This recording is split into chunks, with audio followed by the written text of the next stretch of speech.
Is Guatemala safe to travel to in 2026? By far one of the most asked questions we get, whether or not we feel safe here, whether it is safe. But before we get into it, we just want to say that this is based off of our opinions and our experiences here in Guatemala. We've been here for the better part of a year, off and on, so we feel like we can confidently talk about this. But we're not experts. We don't have the crime stats in front of us. You know, this is based off of what we've heard, what we've seen. And we're not going to sugarcoat this either. We're going to be very honest about our experiences we've had here and what we would recommend. Because we have traveled quite a few places around Guatemala, and so let's just jump right into it. Starting with Guatemala City. There are places here in Guatemala that you, me, her, as a tourist should not travel to. You know, there are safety concerns and media coverage exists for a reason, right? Most of what we hear is gang on gang crime within the city in specific pockets of Guatemala City or zones. We've had a lot of great experiences in Guatemala City. We've traveled to the Central Market. We've had dental appointments in Guatemala City that we've had a lot of fun with. Had a lot of fun in Zone 4. It's like the up and coming kind of like, I don't know, hipster, I guess. Hipster, like gastropubs. Right. And so there are areas within the city that we would still recommend going. We had a great time in Oakland Place in Zone 10, doing some shopping around Christmas time. We've had great experiences in Guatemala City, but there are plenty of places in Guatemala City you should not go to. And there's plenty of resources for you to find out where you can and cannot go in Guatemala City. We simply Googled where not to go to in Guatemala City. Follow that advice, practice situational awareness, increase caution, and we're still running around with the GoPro and the plaza.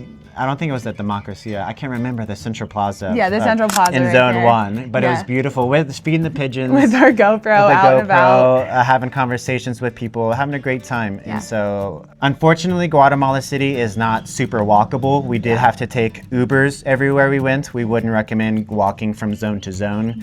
But other than that, you know, Guatemala City should not be completely avoided, but most likely you're going to be just jumping in an Uber or getting transportation straight to Antigua. Right. Most people actually skip the city and go straight to Antigua. It is one of the most traveled tourist areas that you can go to in Guatemala.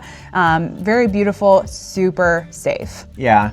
I would say the most danger you would need to worry about in Antigua is sometimes like crossing the street gets a little confusing. And just like pickpocketing, right? We've heard a lot about tourists having their cell phones stolen out of their back pocket, especially during like any of the celebrations or festivals going on. Just be smart with your bag choice. Make sure that it's not like an open bag or it's not accessible for someone just to like reach in and grab it. Just basic safety precautions, but that kind of thing. Like don't have your wallet in your back pocket, don't have your phone in your back pocket. Just keep your belongings close to you.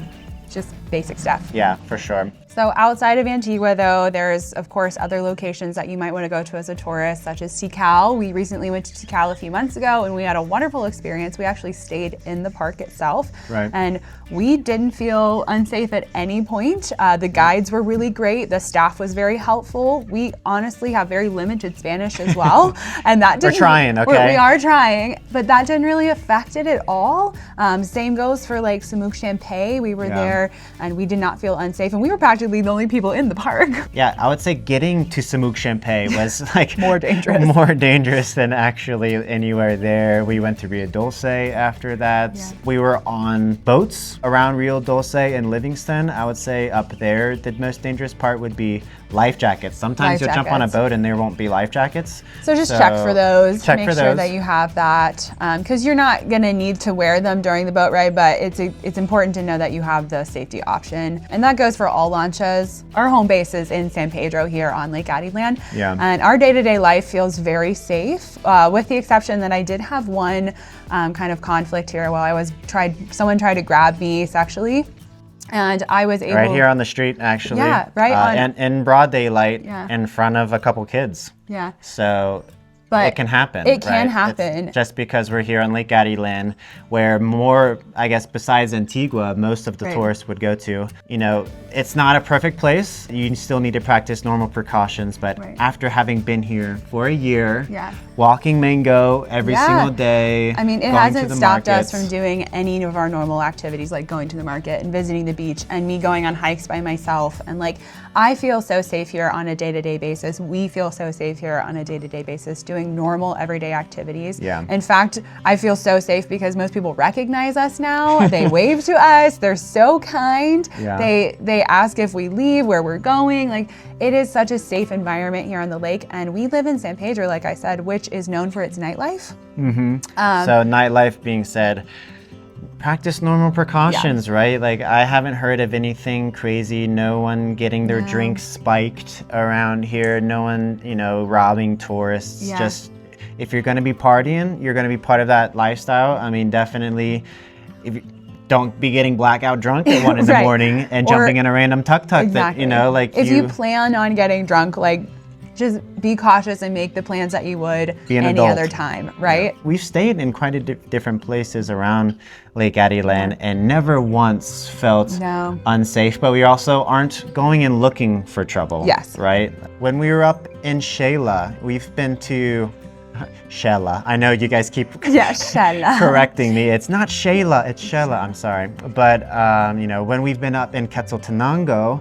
we simply Googled where shouldn't you go in Quetzaltenango. And I think it said something like close to the bus stations and maybe around the market. And I think we went to both of those places. Both of those places because the Megapaca and then the market. But we still had a great time. And I think... And that's like even off of the beaten path, I would say, from most of the tourists here. Like some people will go and take like classes and go to school in Xela and stuff, but most people aren't really traveling to Xela, and we felt totally safe. I mean, there's still a lot of people that travel to Xela, right? It's a university town. Yeah, that's true. We highly recommend going there. We do recommend going. And you might be coming here for a festival like Semana Santa or Sumpango. We've been to both and had a great time. No issues because we just practice situational awareness. You're going to be in some larger crowds and just like just treat mind it like your you surroundings, right? Yeah. And we never had one issue besides the traffic that all of those caused. The traffic is the worst part. Horrible.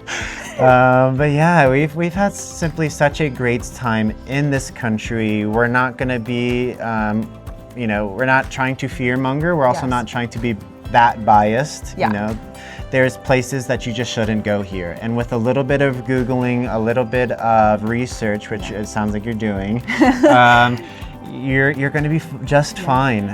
With a normal amount of situational awareness that you would carry as a traveler or going into a new place or a new city, that is the same amount of awareness you're going to have to take into Guatemala. Right. Don't be flashing your valuables, as we say, and taking the GoPro everywhere we go. But, just practice normal precautions after dark. Traveling during the day and traveling at night, very different. We wouldn't recommend getting on night buses here in Guatemala. We recommend traveling during the day, getting to where you need to be at before. And we say that because the roads here can get pretty windy and curvy, and the drivers can get a little bold. And we would recommend travel during the daylight hours. The roads and infrastructure are by far like the most dangerous part of Guatemala that we've experienced so far, besides your unfortunate mishap here on the street. Other than that, though, I would totally agree. Transportation is probably the riskiest thing you're going to do in Guatemala. So in conclusion, I would say Guatemala isn't safe or dangerous, because you can't necessarily generalize a country. I wouldn't say the U.S. is safe or dangerous. There's places you shouldn't go to and places you can go to, and you should, just like here in Guatemala. Exactly. If you're traveling like you're doing anywhere else in the world, you just need to take a few extra precautions and just be a little bit more safe and a little bit more cautious of your surroundings. We're not here to convince you whether it's safe or not, or to come here. Actually, we think you should come here. You should come. Come here and spend money, support the local economies, experience the incredible things Guatemala has to offer. Just be smart. And I want to end cap this with the Guatemalan people here are so nice. These are some of the kindest people we have ever met in our lives. Yes. And we don't even speak fluent Spanish. But the amount of generosity that they give us, and like if you ask for help, they will try to help you even if you don't know Spanish. They're going to try to point you in the right direction or give you the answer that you're looking for. We have full faith and confidence in the Guatemalan community and the locals here. Yeah. They are just so happy to see us all the time and so grateful. And we even put them in positions like where there's cameras in their faces, and they don't need to be nice to us, but they are. And so we would just like to make sure that we communicate that to you, that when you're coming here, we think that you aren't going to have any issues, and Guatemala is a beautiful place. 100%. If anything, some of the boat captains around the Lake Atitlán and they're going to be a little bit pushy, as in to help you. Right, And you to might help think they're you. scammy, Yeah. and they're just trying to help. And so we love the Guatemalan people. We've received nothing but kindness and generosity and love and support from the people. So we think Guatemala is truly safe, in our opinion, to come here, as long as you are going where you should be. And we think you can have an incredible time here supporting the people. Yeah, totally agree. So thank you for being here and watching this video. We hope you get a chance to travel to Guatemala. If you have any questions about Guatemala, leave them in the comment section. Like this video if you enjoyed it. Share it if you know someone else who's traveling to Guatemala and needs the information. And if you want to keep supporting us, there is a Patreon link down below. We'll make sure it's down there. Other than that, perfect. We'll see you in the next one. See ya. Bye. See my orange socks? Maybe. Oh my gosh. That is the biggest cabbage I have ever seen. Are you kidding? That's massive. Muy grande. Muy grande, amigo. Oh my gosh. What are you putting in these things?